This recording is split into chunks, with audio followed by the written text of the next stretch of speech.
Friends, वैसे तो कई सारे पेनी स्टॉक हमारे पोर्टफोलियो में हैं और सारे के सारे आउट ऑफ परफॉर्म चल रहे हैं, यानी कि जबरदस्त रिटर्न में चल रहे हैं। उन्हीं पेनी स्टॉक में से सुइलोन एनर्जी भी शामिल है। लेकिन एक खबर निकल के आ रही है, जिस खबर के ऊपर में हम बात करेंगे कि क्या खबर वो सही है, यानी कि करोड़ों के तादाद में शेयर सुइलोन एनर्जी के खरीदे गए हैं। अगर ये सच्चाई है तो सुइलोन एनर्जी बहुत कम टाइम में आपको अच्छा टारगेट दिखा सकता है। एक दिन की गिरावट हुई थी, लेकिन उसके बाद दोबारा से आप देखेंगे तो सुइलोन एनर्जी आपको लगभग 5% के अपर सर्किट में लॉक होते हुए नजर आया है। इसमें कितनी सच्चाई है उसे हम इस वीडियो के अंदर में समझने की कोशिश करेंगे। यहां पर आप देखेंगे तो मार्केट खुलने के साथ ही ये तेजी नहीं थी, लेकिन अचानक से एक जंप लगा, फिर थोड़ी सी प्रॉफिट बुकिंग हुई, उसके बाद से मार्केट अपर सर्किट में लॉक हो गया। क्योंकि ये जो तादाद थी वो उन लोगों की थी जो कंफ्यूज थे कि ये खबर सही है या नहीं, लेकिन जैसे ही खबर का क्लियरिफिकेशन हुआ वैसे ही यहां पर अपर सर्किट में लॉक हो गया। चलते हैं उस खबर को देख लेते हैं कि वो खबर कौन सी है। सो फ्रेंड्स, ये खबर जो आपके सामने में है, सबसे पहले मैं आपको डेट दिखा देता हूं। यहाँ पर 14 सितंबर 2023 यानी कि आज की ही डेट है। और इसका हेडलाइन देखिए, हेडलाइन में क्या लिखा हुआ है। यहाँ पर बिल्कुल क्लियर लिखा हुआ है कि 50 करोड़ शेयर यहाँ पर म्यूचुअल फंड्स ने उठाए हैं लास्ट 6 महीने के अंदर में, जो कि 190% होते हैं।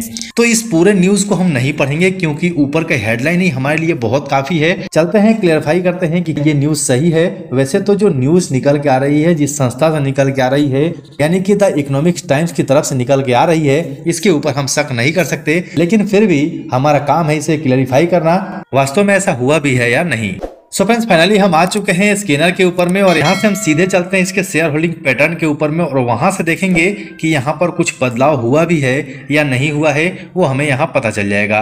सो यहाँ पर हम फाइनली आ चुके हैं इसके शेयर होल्डिंग पैटर्न के ऊपर में और यहाँ पर आप देखेंगे तो प्रोमोटर्स की होल्डिंग आपको थोड़ी कम होते हुए नजर आएगी, जो कि 13.28% की रह गई है अगस्त के महीने में, और इसी को आप जून के महीने में देखेंगे तो 14.50 का था। लेकिन यहाँ पर FIIs की होल्डिंग आप देखेंगे तो ये आपको जबरदस्त तरीके से बढ़ते हुए नजर आएगा। यहां पर FIIs की होल्डिंग जून 2023 के अंदर में 7.79% की थी, लेकिन अब अगर अगस्त में आप देखेंगे तो 10.86 की हो गई है। यहां पर अच्छा खासा उछाल आया है। यही नहीं, आप DIS की होल्डिंग भी देखेंगे तो इसके अंदर भी आपको बड़ी उछाल देखने को मिलेगी, यानी कि यहां पर लगभग आपको डबल होते हुए नजर आएगा। जून 2023 के अंदर में 5.90% का था, यही आप अगस्त में देखेंगे तो 10.90% हो गया है, यानी कि यहाँ पर होल्डिंग डबल हो गई है DIS की। यहीं पर गवर्नमेंट की होल्डिंग देखेंगे तो गवर्नमेंट्स के पास बहुत कम होल्डिंग थी। यहीं पर आप पब्लिक के पास देखेंगे तो पब्लिक के पास होल्डिंग्स लगातार कम हो रहे हैं, यानी कि दिसंबर 2022 में 72 का था, मार्च 2023 में 72 का था, जून 2023 में कम होके 71.78 हो गया और अब अगस्त में आप देखेंगे तो 64.92% हो गया है। यहाँ पर देख के आपको कुछ अनुमान हो रहा होगा, आप कमेंट सेक्शन में कमेंट करके फटाफट बताइए कि यहाँ से आपको क्या समझ में आ रहा है।